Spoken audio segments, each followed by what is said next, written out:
Hi, here we'll show how to use the HIPPO connector from Blue Ocean Lighting. It's used to connect two LED strips to connect together that have been cut. So for this demonstration here, we'll take this LED roll here, I'll unplug it briefly. We will cut it on one of our cut marks. Ensure that that is cut on a cut mark. And you'll see that there's pads on both sides. Those are required for this HIPPO connector to connect to.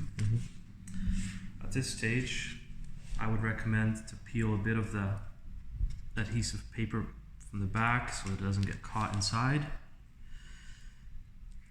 So peel that one back. And then we slide the LED strip into the connector. You have to make sure that it goes all the way inside. Then we can punch down the connector. Then we can slide in the LED from the other end. Again, make sure it goes in all the way past the teeth. And we can do a punch down on that as well. Now that both ends are punched down, we will connect back up again. And there, everything is connected back together again with this slim, quick connect connector. It looks very tight.